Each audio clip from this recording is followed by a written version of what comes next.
What's up mga ka-Jangers? Welcome back sa aking YouTube channel. Kung bago lang po kayo dito sa aking channel, ako po ang inyong ka-Jangers na si Erwin at welcome po dito sa ka-Jangers TV, ang istorya ng isang Jalsaponer dito sa Pilipinas.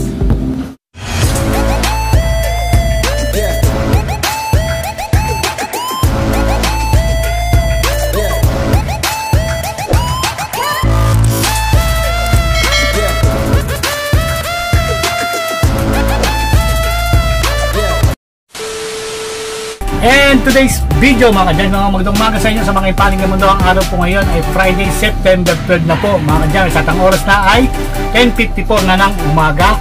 So maraming salamat po sa inyo at nandito na naman po ang inyong lingkod na si Erwin, no? So dito sa video to mga ka-Jangers ay magpa-price update tayo ng presyo ng metals at tanso doon sa ating nirerektahan. So ang video to ay para sa mga bago at nagsisimula pa lang o gustong pasukin ang pagja-junk shop, no? So yun mga ka-Jangers, no? I-share ko sa inyo yung presyo ng metals at tanso dahil meron na namang pagbabago o abiso sa akin. So kung handa na kayo, huwag na natin yung patagalin. Hawak na kayo ng lapis at papel. Sisimulan na natin yan in 5, 4, 3, 2, 1. Ilista nyo na yan. So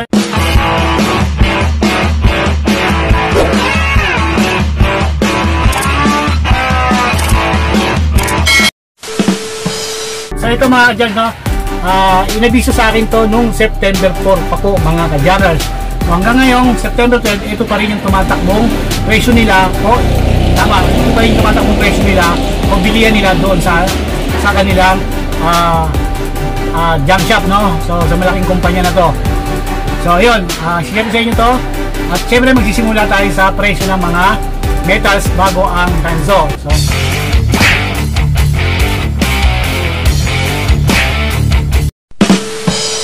So kung handa na kayo, simulan natin yan sa presyo ng Jalousie. Ang presyo ng Jalousie doon sa ating rektahan ay 122 na po mga ka-Jangers per kilo. So tumaas to. Yung Jalousie na sinasabi ko o binabanggit ko dito sa video to ay yung Jalousie frame, hindi po yung salamin, no? Para yan alaman para sa mga bago lang, no? So ang pangalawa ay yung aluminum light o yung tinatawag na manipis, no? Ang presyo ng aluminum light doon sa ating rektahan ay 108 na mga ka-Jangers per kilo. Siyempre kung merong light, merong solid o tinatawag na hard. Ang presyo ng aluminum hard o solid doon sa ating rektahan ay 106 na po mga ka-Jangers per kilo. At punta na tayo sa pang-apat, yung aluminum rim o yung tinatawag na mags. Ang presyo niyan doon sa ating rektahan ay 120 na po mga ka-Jangers per kilo.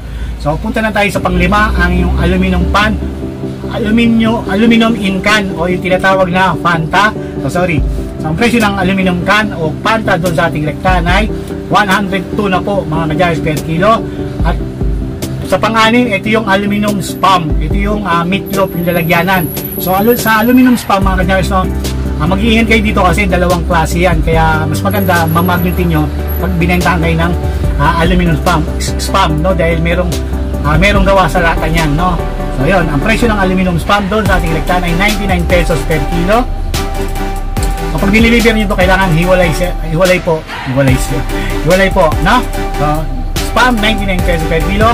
At yung pampito natin, aluminum caldero, kasama na dito po yung aluminum na kawali. Ang presyo niyan doon sa ating rektahan ng aluminum caldero ay 92 pesos per kilo. At yung aluminum condenser na ito, ito yung evaporator na makikita nyo sa mga kotse ng aircon, no? So yung pinaka-aluminum lang niya, yung wala siyang halo, purong aluminum lang. So maliit na bagay lang to, no? So ang presyo ng aluminum condenser doon sa ating rektahan ay 92 pesos per kilo.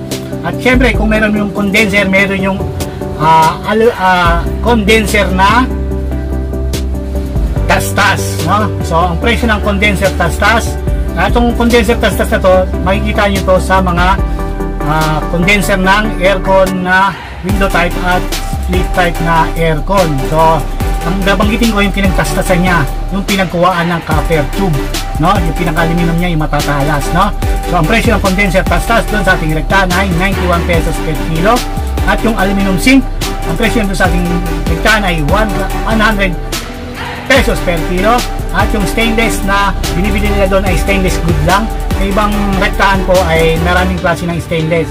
At sa ibang rektahan bumibili sila ng reject. Dito sa kumpanya na sinishare ko sa inyo yung presyo, hindi po sila bumibili ng reject good lang po. Dahil ang presyo ng stainless good doon sa ating nirektahan ay 54 pesos per kilo. At yung radiator mga ka-jungers, no? Sa radiator naman, dalawang klase rin ang radiator.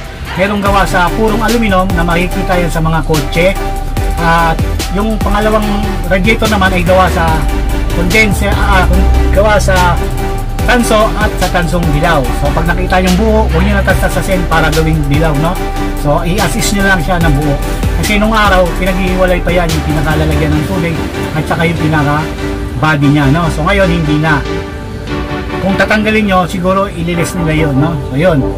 So ang presyong radiator na buo doon sa ating rektahan ay 305 pesos per kilo. So napakataas yan.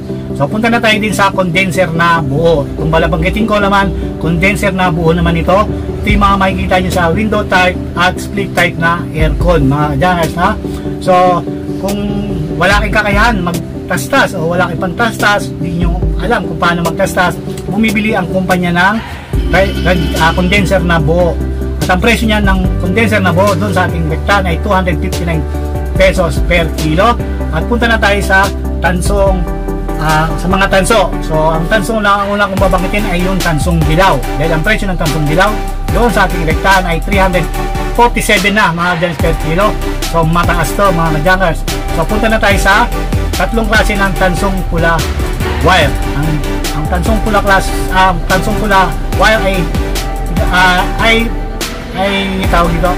So ang tansong pula wire ay tatlong klase at ang klase na to ay pula A, B at C. At syempre magsisimula tayo sa pula class C. Ang presyo ng pula class C doon sa ating rektahan ay 510 pesos na mga ka-jungers per kilo. So tumaas to. Syempre kung may class C, meron na namang tansong pula class B. Ang presyo ng tansong pula class B ay 538 pesos na mga ka-jungers per kilo.